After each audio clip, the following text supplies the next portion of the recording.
Hey, John, welcome back to the Domestic Dad Podcast. Hey, Nick, thanks for having me back. Yeah, man. You are my very first returning guest. Nice. Nice. Do I get a prize? Yeah. Probably another sweatshirt Okay. Thanks. or something like that. Oh, man. Emotional regulation and why that's important for men. So, yeah, Yeah. if you kind of want to get us started and just kind of open that up a little bit, that would be awesome. Yeah, Yeah. you bet.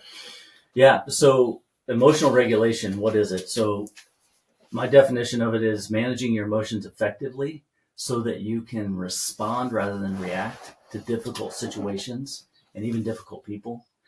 And here's the deal. Here's why it's so important, because just about every problem or struggle that a man encounters has something at some level to do with how he's managing his emotions. Yeah. And as guys, if we can get better at that, then we can really mitigate some of the struggle in our life. And in some areas we can completely eliminate it. A lot of it has to do with just how well we're managing our emotions. And we don't, as guys, we typically, it's not always intuitive to us how to do that. Oh, man. There's so many examples that I can think of, not only from my own life, but that I've seen other men in those situations where they're tried and the emotions start to bubble out. I can remember a situation where, maybe I was in an intolerant place, and, my son was doing something that I didn't like, and he kept doing it, and I was like, and my emotions came out.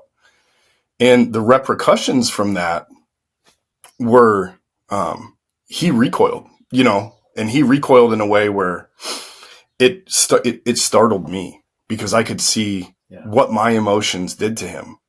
And man, I can tell you this from my past as an alcoholic, that did not play well long term because I felt awful. Yeah.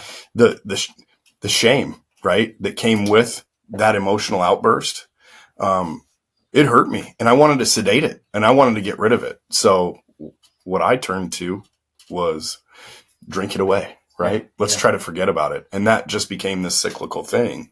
So there's just, I think a lot of dads struggle, not only just with that situation. That situation is probably unique to me, or maybe it is, maybe it's not. But I think a lot of us find ourselves in similar situations, right? Where we can emotionally explode. And I just want to, I think that's.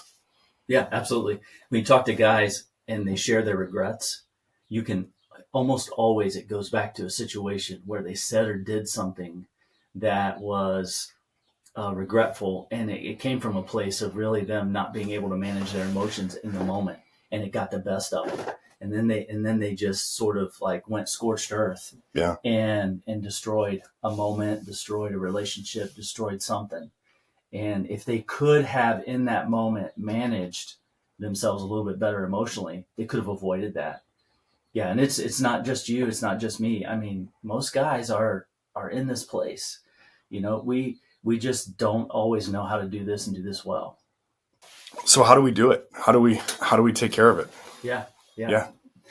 There are lots of strategies around emotional regulation, but I've got four that I want to talk through. Okay. And here's the deal. Here's what I think. Here's what I believe.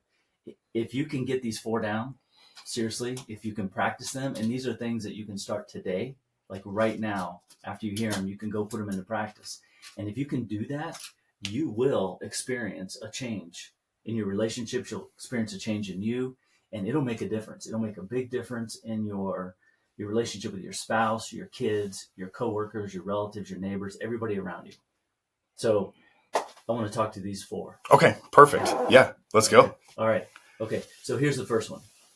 Men process their emotions through activity, right? So women can do this too, but more often men need to like physically work out their emotion. Yeah. Right? Because it's not always about like, let's talk about your feelings and let's get them out in the open. And like, it's not always about that. There's a place for that. But we hold our emotions in our body, right? Tense shoulders, clench our jaw, like get stomach problems. Like we can physically represent our emotions, and we've got all of that stored up in our bodies. And we've got to give ourselves an ability to kind of work that out physically. I was talking to a couple recently, and the wife turned and said to the husband, "I just really like you a lot more when you get done with your run." Oh, yes. Yeah, yeah, and it's so true. S- It's there's an unspoken shift that happens in a man when he steps away and he gives himself an opportunity to physically work out the emotion. You don't even have to talk. You don't have to do anything. Just go get your body moving, and it's just a release. And so there's lots of ways to do that. And so you look Yeah, like you have a thought. I Go for it. do. I do. And this kind of goes back to, I've had situations where I've sat stagnant. Like we sit and we watch TV. We sit with, our devices, and we sit in those moments, and it's like I can feel like pressure and things compounding in those moments where, you know, there's a substantial difference when I spend a whole day doing that and I actually in a day where I go out and I exercise. And my family enjoys me so much more when I get out and do something physical. So the fact that you said that kind of puts a pin in it, like Yeah, that helps. yeah, yeah. And this is so accessible to men because, and it doesn't have to be exercise because, like, some guys are like, I just don't have time to do that, or I just, I've tried that, and it could be anything. I mean, you could just go do yard work. Go Hmm. outside, pick up some sticks, break them in half, put them in a yard waste can, like do some raking, whatever. You could go hit some balls at the range. Like go out into the garage and just build something, put some wood together, whatever. I remember when one of my boys was really young. He's an intense kid, Hmm. I've got and one of those. yeah, yeah, and just knowing just how this works, like just holding a lot of that intensity inside, right? Even as a little guy. And I remember one time I gave him a hammer, a box of nails, and a 2x4, and I'm like, buddy, put all these nails in that board, go for it. And he did. He took them out and he just hammered and he hammered. Genius. Yeah, and he filled up that whole board, and that was so good for him. He just sort of got to work all that out. He didn't even know what he was doing emotionally. He just was having a blast and he was doing something, and it shifted him, and it made a big difference. So Yeah. even as a dad, we can employ this kind of a strategy not only for ourselves but for our kids too. There was another thing that we used to do because you can start to feel like irritable as a dad or kind of grumpy, Oh right? yeah. You can kind of shift into Yep. that place where just things kind of pile up on you. I tell the kids, like, hey, go get every pillow, blanket, cushion that you can find in the house and make a pile in the living room. And they would, man, they would scatter, and they would just, I mean, we would have a mountain It's a of, project, right? yes, Yeah. yeah, and in the living room it'd just be a pile of just softness. And then they would start in the kitchen, and they would run at me through the kitchen, through the dining room, into the living room, and I would grab them and throw them into that pile. And we would do that for a while, and that was good for me, and it was good for them. They got to work it out. I got to work it out, and then afterwards, I wasn't grumpy. I wasn't irritable.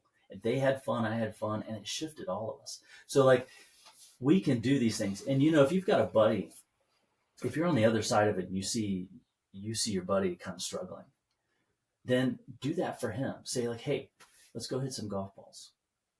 Hey, let's go do this. Hey, let's go fishing. And just the process of the two of you going and getting your body moving Yeah. and working it out will shift you. Yeah. Yeah, that makes a ton of sense, and that's why men do men things, right? Right. There's a good that's why it's good to have a community of men who you can do that with, and just say, hey, can we get away and do something Yeah. like this? Yeah. How many guys jump in the truck and go for a drive? Like they just right. That's their effort of going like, I got to go do something. Dude, that's what we did when So- we were kids. Yeah. Because we didn't know what else to do, so we just jumped in the car and we drove. Yeah. You know. Yeah. Yeah. So there's something just deep in us that goes, go do something. You got to work this out physically. And that's legit. That's legit. Now, here's the thing that we got to be careful with this, because this can't be a rubber stamp for, honey, I'm going to the golf course again. Yeah. Yeah. You can abuse this, and it can't be the pattern that you escape and go do something all the time to manage your emotions. Like you've got to have other tools. Yeah. But it can be a very effective tool for you. And there are times where it's appropriate for you to just step away and go do something physically to shift yourself. And so give yourself permission to do that. Yeah, that's awesome. What a great tool. And to just put an explanation point at the end, or that whatever at the end of it, you can't do it all the time. This is a step. This is one of the tools, but Right, it can't right. be the only tool, right? Right. Yeah. Cool. Yeah. Yeah. The second thing is, so just having said that, sometimes you do need to know exactly what you're feeling and why. So Okay. sometimes it is important to step back and do a deeper dive and go, okay, actually, what am I feeling? And here's my encouragement for men. Most men are not good about doing this, or they don't have the right skill set, right? I mean, Patience, maybe? Who teaches us how to do this, right? Right. But here's how it shows up in us. There are just times that we kind of feel a little bit off. We just don't quite feel like ourselves, right? Or we're sensing that we're starting to get irritable or grumpy, right? That's how guys tend to notice it quicker. Kind of a pinging sensation, like, Yes. hey, something's happening here. Yeah. So when that happens, that's your cue. The red flag needs to go up, and you go, okay, I need to figure this out. I can't just let this continue. I've got to intervene right here, and I've got to do something different, because if I don't, it's going to be a downward spiral until I say or do something that I regret, and then I'm going to have to do something different there. So get ahead of it. And here's what you could do. If you can, kind of break away, give yourself just a little bit of time, a little bit of space, and ask yourself two questions. One, Okay. specifically, like, what is the emotion? What am I feeling? You got to be able to label it accurately. And then two, why? Why am I feeling that specific emotion? If you can complete the sentence like, I feel blank because blank, and get pen and paper. Yeah. Or use your phone so you can visualize it. Yeah, it's got to be a visual process, because men are so visual. So you can't just keep it all in your head. It's got to be visual, and you got to get it out. And the process of getting it out and putting pen to paper or typing it in a note just helps complete that process of going through it. And here's the other thing is, you need a visual tool, right? Okay. Because most guys don't have a vocabulary of emotions in their head. Yeah. You could have a lot of like shame, and then that manifests into anger, and then it's just frustration, right? Yeah, exactly. So what do you recommend? Yeah. So there are plenty of apps out there that give you feeling words. Like there's a feeling wheel. There's other apps where you can track what you're feeling. Get one of those. There's plenty of them that don't cost anything. And have it on your phone. And so when you break away and you're like, okay, I don't feel quite right, but I got to figure this out, pull that up on your phone and look at the words. And you're going to find one or two or three that just resonate. And when they resonate with you, you're going to be like, yeah, that's it. That's exactly what I'm feeling right now. And you're going to get better, and you're going to cultivate this skill of understanding accurately what you're feeling. And then you go, okay, why am I feeling that? Why is that particular emotion the thing? And then you're going to get clarity on it. Now, so for example, you're irritable. You break away. You pull up on your phone an app of a feeling wheel or whatever, and you look at it and you're like, okay, worry. It's worry. I'm worried. I realize right now, looking at this, that when I see the word worry, it hits. Okay, I feel worried because I've got a deadline. I've got a deadline that's hanging over my head, and it's messing with me. Yeah.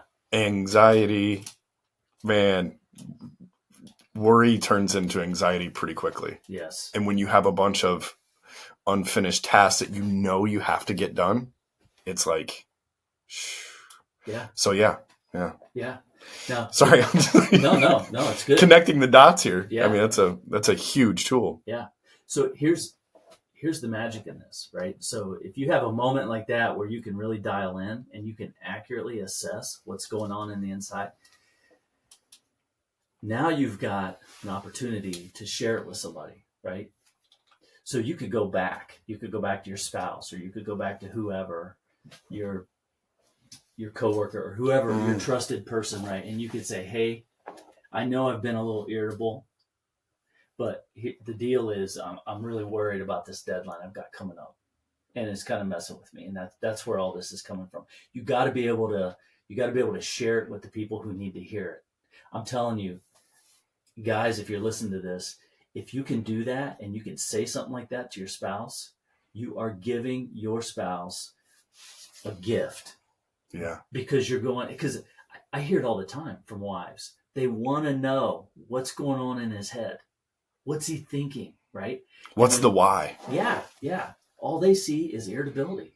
Yeah. And what do? Like, have I done something wrong? Retract. Yeah, like it's confusing. It's confusing to the people around you. So when you can bring clarity and you can hand that off to somebody and go, here's what's going on, it neutralizes. It neutralizes everything. It puts you in a good spot. It puts the people around you in a good spot. And if there are spouses listening to this, if somebody does that for you, if somebody comes to you and goes, hey, here's what I'm feeling and why, and they give you that clarity, here's what you need to do every single time. 1, thank them. 2, empathize. And 3, how can I help? Yeah. Hey, thank you for telling me that. I'm really sorry that you're struggling that way. What can I do to help? It's that simple. And for guys, they got to be willing to ask for help in that moment. Guys really need to, and so I've experienced this in my relationship with my wife. When she brings something like that to me, the default, and this is where this is what's hard about it is, disregarding it, right? Like when you disregard it and you don't empathize and thank them and empathize and then communicate about it, it becomes this, you didn't care about what I was talking about. You didn't care about my problem. Yeah. So if somebody brings that to you, make sure that you acknowledge it, right? Yeah. I think that's a huge part of it. That's a huge part of being in a relationship. Yeah. 100%. And we'll get to it. That's actually the 4th step. Like, what do you do when you feel disrespected? Yeah. Right? And that's really what you're talking about, is when you basically, especially for a guy, when you open up and you share what you're thinking and feeling with somebody and they don't handle it well, right? It usually hits as rejection or some level of disrespect. Yeah. And a guy will shut down and disconnect, or he'll go to the other extreme and just kind of blow up, right? And that's because that fight or flight. Yeah, they're getting triggered. Yep. Yeah. So yeah, it's sometimes you got to do that. Sometimes you got to break away and just figure it out, and then communicate it, and then be willing to ask for help if you need it. Yeah. And it might be something as simple as like, yeah, here's what I need. I need 15, 20 minutes to just go out in the garage, turn some wrenches, kind of work it out physically. Or I need 30 minutes to go for a run. Or I'm just going to go out in the yard. Got little kids running around and screaming. Can you just give me 15 minutes to go pick up some sticks, break them in half, put them in the yard waste can? Like, I just got to get some of this out physically. Yeah. And ask for help. Yeah. By communicating, right? Like that's, you gotta talk about it. So yeah. Awesome. Yeah. So the 3rd one, develop a high frustration tolerance. Oof. Yeah. We're going to go there. Yeah. Okay. Yeah. So. Oh, that's hard. So many guys get in trouble because they've got a low frustration tolerance. Think about it. How many times are we in situations where we're just like, I'm done. Like, I don't have any patience. I'm out. And so we've got to cultivate and develop a high frustration tolerance. And it's possible. I mean, Nick, I just hear it from so many guys, like there's so many guys checking out because they're like, I'm tired of people. I don't like people anymore. I don't want to be around people. Like, I'm tired of all the things going on in the world. I'm tired, I'm tired. And they're fed up. And their frustration level is so high that they're getting jaded, Mm-hmm. they're getting cynical, and they're getting angry. Been there, all three of them. Yeah. Yep. Yeah. And so we've got to be intentional about building a higher level of frustration tolerance. Our families need that. Relationships are frustrating. Kids can be frustrating. The world is a frustrating place.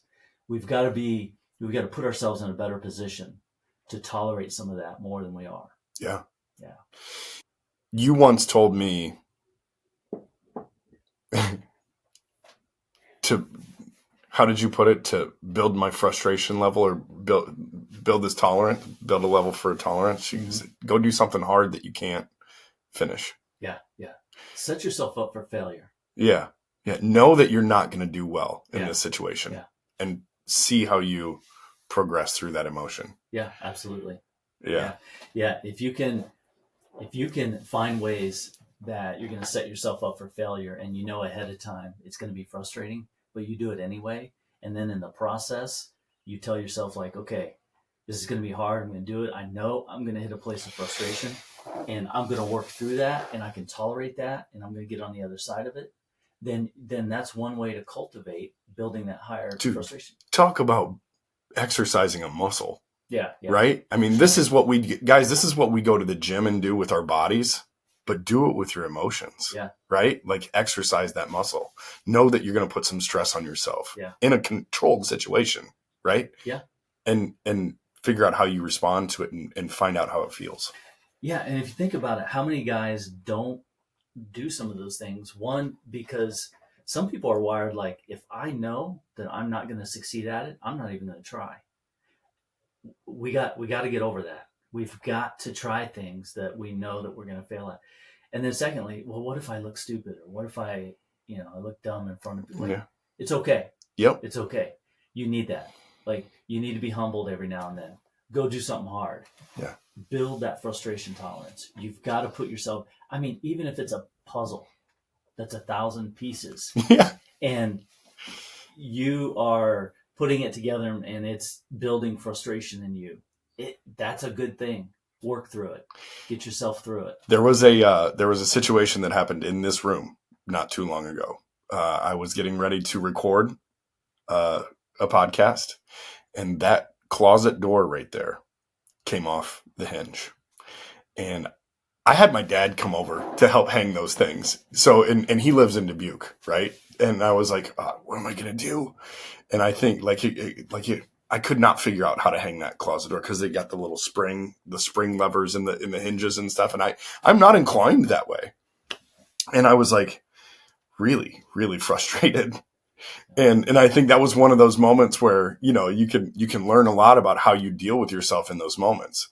And then the coolest thing about that story, John, is the guy that was coming over had a wiper blade that flew off of his car on the way over here, and he didn't know how to put them back on. And he goes, I'm so frustrated. I was like, dude, that was me last night right here. Yeah. So it was understanding how you are in those moments, and then being able to chuckle about them later on and say, you know what, I know where I was at there, and recognizing it, and how am I going to deal with it moving forward should something like that happen. Yeah, for sure. So when you get into a situation like this, here's one skill that you can use. It's breathing, right? There's a certain way to breathe. Now, there's a lot of science behind this, and there's a lot of research on how to breathe properly so that you activate a part of your nervous system that actually helps you calm down. Like I said, there's been a lot of studies done on this. And it's box breathing. There's 4 steps. Okay. So you breathe in through your nose just 4 seconds, 3 or 4 seconds. You hold it for 3 or 4 seconds, and then exhale through your mouth 3 or 4 seconds. So, and then the 4th step is just rinse and repeat. Okay. It's that simple. And something as simple as that activates that parasympathetic nervous system that we have. And that's the part of our system that goes, hey, it's okay. You're going to be all right. Calm down. We got this. And when you can do that, that's just one totally accessible way to just calm yourself down, right? And anybody can do it. That's an internal tool that we have as humans. Yeah, yeah. Yeah. And it works. Yeah. I was talking to a veteran the other day, tough guy. And I said, hey man, what's your best emotional regulation tool? He said, my box breathing. Really? Yeah. And then he pulled out his phone. He showed me his feelings app. He's like, look, I'm also tracking everything, how I feel. And I mean, I don't care how tough you are. I don't care what kind of guy you are. I don't care how you're wired. Right. You can get better at managing your emotions. Yeah. Couple more things when it comes to building a high frustration tolerance. Yeah. One is delayed gratification. Okay, so there's a connection. There's a connection to how we respond in a moment and our ability to delay gratification. Because if I'm not used to not getting what I want when I want how I want it, then I'm going to get frustrated pretty quickly. Yeah. But if I've cultivated this skill in me that I can delay gratification, I don't always have to get what I want when I want it, then I'm in a position where I'm building more patience in my life and I'm building more tolerance, right? So there are going to be times where you feel like you deserve something. Tell yourself no. Oh. You've had a You mean ice cream at the end of the day? yes, or anything. Yeah. Or a beer? Yes. Right? Like, you know. Absolutely. Yeah. Or even it's been a hard week. Let's go out tonight and have a steak dinner. You may totally deserve that, and that may be completely appropriate. But go, no. You know, it makes sense to do that. I could do that. It's okay to do that. But I'm going to tell myself, no, we're going to stay home and have something that we've got here in the house. Find ways to tell yourself no. And you'll realize that you can do it. You can say no to yourself. You can be disappointed. You can even disappoint yourself, and you'll be okay. It's not the end of the world. Right. Yeah. I think that's going to be hard, but I think you're going to learn from it. Your body's going to learn from it. Your emotions are going to learn from it. Yeah. And then think about this. As you cultivate that in your life, right? We can't give what we don't have. But if we start to get more of that, then we can give that away to our kids, right? Yeah. We can teach them how to delay gratification. We can role model that for them. And how much more has there ever been a time where people need to really cultivate the idea of delayed gratification, right? Yeah. So, yeah. Whew. Yeah. So the last one, Okay. building a high frustration tolerance. Prescribe the problem. Okay. Oof. Prescribe the problem. I love that. Problem. Yeah. So here's what that means. Get ahead of it. Beat the problem to the punch. When you beat the problem to the punch, you take the punch out of the problem, right? So, for example, you're headed over to somebody's house for Thanksgiving, right? Mm-hmm. Aunt Betty's having Thanksgiving, and you're headed there, and you know Uncle Bob's going to be there. And all Uncle Bob does is talk about politics. And he's going to upend everything, and he's going to be so opinionated, and he's blah, blah, blah, right? And you just know. Ugh. And when that happens, you feel your frustration level rise, right? So tell yourself ahead of time, when I get there, Uncle Bob is going to be doing that. That's what he does. Yeah. And so you can picture it in your head, and you can prescribe what the problem's going to be. And then you can also figure out how you're going to react or respond, or who you're going to be in that moment ahead of time. And you can tell yourself, when he starts to talk politics and he starts to divide the room, this is what I'm going to do. And this is how I'm going to manage that. And then when it happens, it doesn't take you by surprise. You're like, oh yeah, I knew this was coming. You take the punch out of the problem. And now you start to take control of how you respond. And you can respond rather than react, right? And you don't have to upend your day because of somebody else's behavior, right? Yeah. Yeah. Knowing that they're going to do it and taking the clap back out of it. Yeah. Right? Then now you don't feel foolish at the end of that whole deal. Right. Yeah. Yeah. Yeah. I mean, you're headed into Walmart. It's 3 hours before the Super Bowl starts, and you forgot something. And you're like, okay, I got to go get this. And the parking lot's full, and everybody in the town forgot something. And you're like, I need to just run in and run out, but this isn't going to work. The lines are going to be long, right? Prescribe the problem. Sit in your car for a moment and go like, okay, I know I'm going to end up in a line. I know I'm going to feel impatient. I know I'm going to be frustrated. Like, here's who I'm going to be when I get into that spot. When I stand behind the person that decided that this is the time that they go get their month's worth of groceries, this is going to happen to me. And here's who I'm going to be in that moment. And when you end up there, it just doesn't pack the punch. It doesn't take you by surprise. You can prescribe the problem with anything, and you can start to build that frustration tolerance. Yeah. Yeah, that's great. I can think of so many situations where I got so torqued off in the moment. And everybody's probably listening like, oh man, Nick gets mad a lot. But that's not all the time. But I think we find ourselves in those situations where it's just hard. We find ourselves in these hard places so often. And it's simply because we don't have that skill. We don't understand what we're supposed to do in that moment. And these are the tools that are going to help take like the boiling point out. Yeah. I'm driving home from work. I'm going to walk in the front door, and I know that my wife has had a hard day, and I know the kids are going crazy. So I'm going to prescribe the problem. I'm going to walk in, and the expectation is for me to hit the ground running and help. Yeah. And so that's not going to take me by surprise when I walk in the front door, because I know it's coming.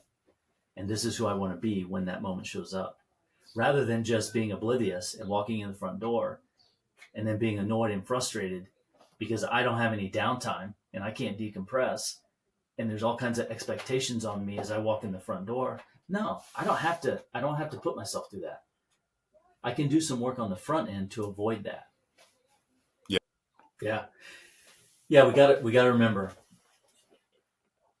every conflict 100% of the time in 100% of the situations is the result of an unmet expectation. And I mean, that you can put that in anywhere and it's going to work. You can always drill a conflict back to an expectation that wasn't met. And so part of prescribing the problem is right sizing the expectations, level setting them ahead of time so that you can mitigate the chance of having a conflict. So that's really the power in that one.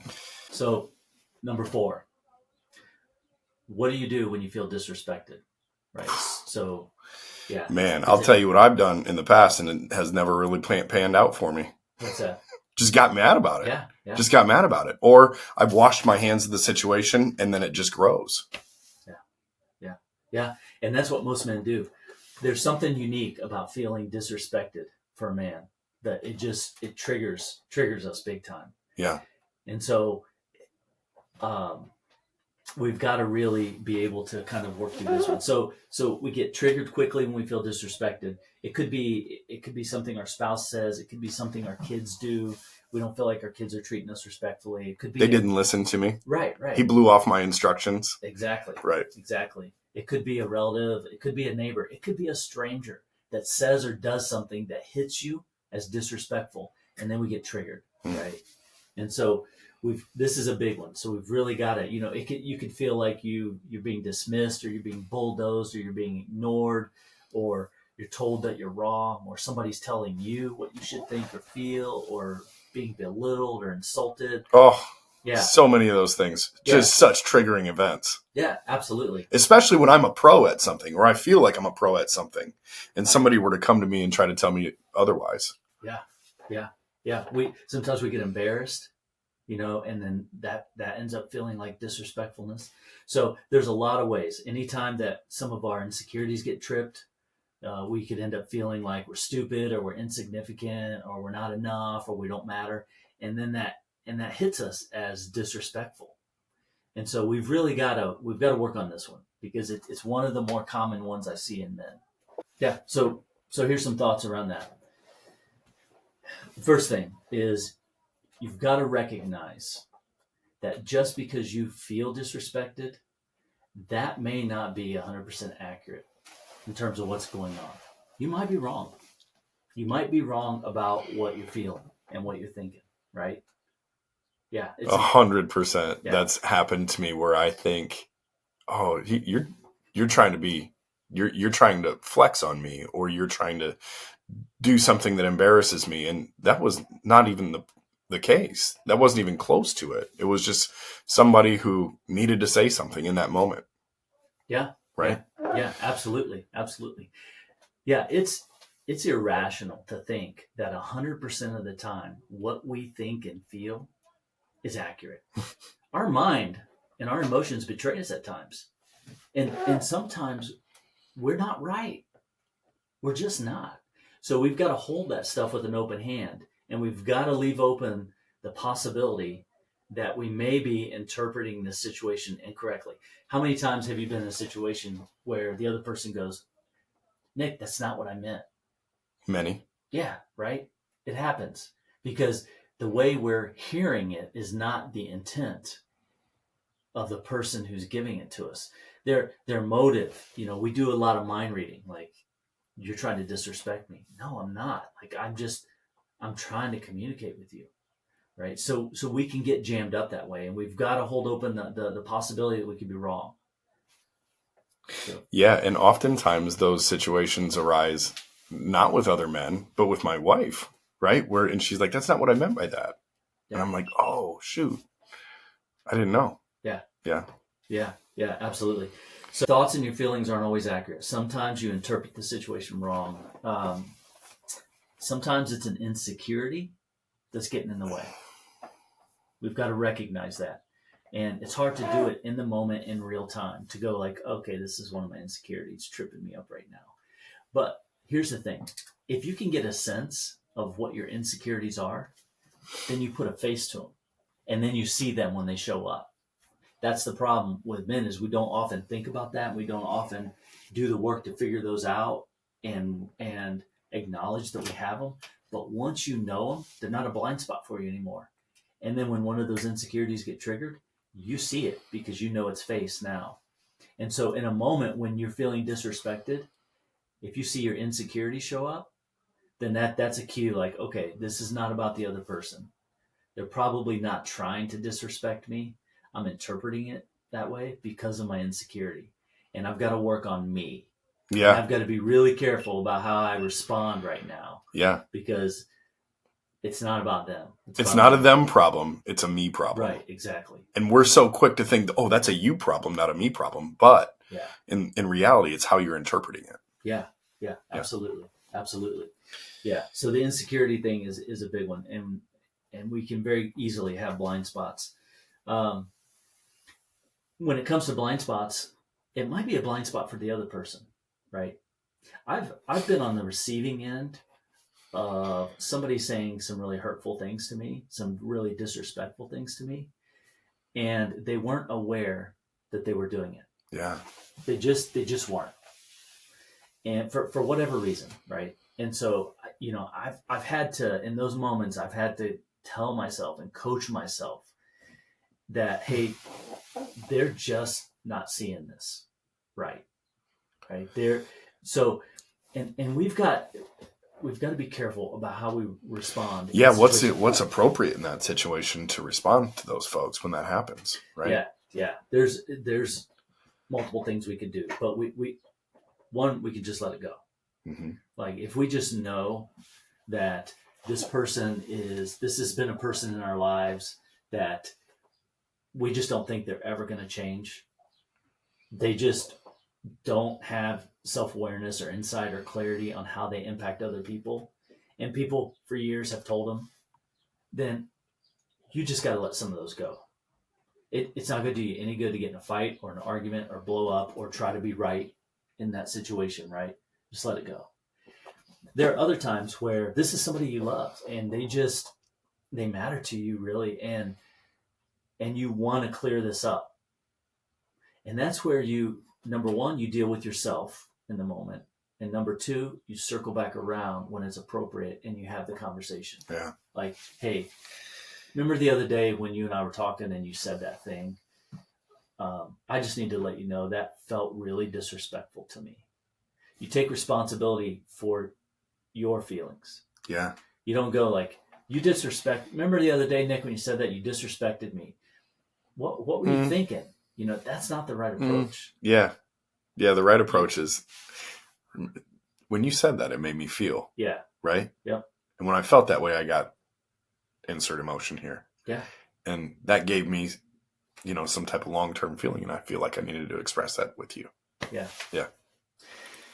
Now, the other thing you can do is if you're in a moment and you feel disrespected, if you can get away, if you can put a pause in there, either step away, go to the bathroom or step outside or whatever, then what you do is you build in a pause for yourself to go like, okay, because when we get disrespected, sometimes our emotions come online pretty strongly, Mm-hmm. and our thinking brain goes offline, right? So we need to give ourselves a moment to kind of reset that and go like, okay, I need to think about this a little bit more before I say anything or do anything. So give yourself a break so that you can process it. If you can't, then do the box breathing in the moment. You can give yourself a break. You can do that kind of breathing when you're talking to somebody and they don't even know you're doing it. So do that for yourself in the moment. But then, lastly, sometimes you can just say something in real time and you could go like, hey Nick, that hit me is really disrespectful. Mm-hmm. And there may be times where you need to say it in the moment, and that's okay. That's okay if it's appropriate. But I would say, that you got to weigh that one out, right? Because it's going to create a conversation. But how you communicate that makes all the difference. If I can say it to you in a matter of fact, kind of calm way, we're going to get a lot further in being able to resolve it than if I just go scorched earth on you. Yeah. Quick, slow, right? Quick, slow. Yes, exactly. Yeah. You want to explain that? Quick to listen, slow to respond. Slow to speak, slow to anger. Yeah. Slow to speak, slow to anger. Yeah, there you go. Yeah. Out of James. That's a verse out of James. Yeah. So yeah, and that's Pastor John Fuller coined that term. Yeah. At one point, quick, slow, and that we all need to be that way, right? If we can embody that, then we're going to avoid a lot of conflict. Yeah. Yeah, that's very helpful. We're gonna be the kind of person people want to be around. Yeah, and and that's such an empowering thing to be that, right? Like that's puts you in a happy place. It makes you feel good about yourself when you're not the blurting, reacting, emotionally charged person, but you're the one who can slow down, listen, and then respond appropriately when the right words come to mind, opposed to the instinctual words that come to mind. Yeah. And here's the thing: you can be right and wrong at the same time. Yeah. You can have a right position, or you could take the right stance, but you could be completely wrong in how you deliver it and communicate it. You can be right and wrong at the same time. Here's the thing: if you're right, but your delivery is always scorched earth, you're wrong. Yeah. That is not the standard Jesus gave us. He gave us the expectation of being right and loving at the same time. That's the call that we've got on our lives as believers. And if we're not doing that, then it's incumbent on us to work on ourselves to be right and loving at the same time. And that's what an elite version of a father would do, right? To be right and loving at the same time. 100%. Yeah. So there are times where we have to hold with an open hand the idea that we could be wrong. But then there are times where we just know, like from a core conviction standpoint, that we're right. But then it's really about how we communicate it, how we deliver it. If people around you, like your circle of influence, if they think of you as not very loving, like you're a jerk, you got to work on that. You've got to work on that. We have got to be men that can deliver truth in a loving way. Yeah. Take a stand, be right, but be loving too. I tell you, we get this wrong. Our culture gets it wrong. And we've got an opportunity to right size that. Yeah. Just got to do a little work. Yeah. And it has a lot to do with how you manage your emotion, because these topics get us emotionally charged, whether we feel disrespected or whether we feel like we disagree with somebody or whether our kid isn't listening, whatever it is, we get emotionally charged. And if we can intervene in that moment and talk ourselves down and do the right things, then we have a better opportunity to deliver truth in a loving way. That's it, man. At the end of the day, we all struggle a little bit with the being emotionally charged. And it is absolutely normal to struggle with that stuff. It is almost natural to struggle with that stuff.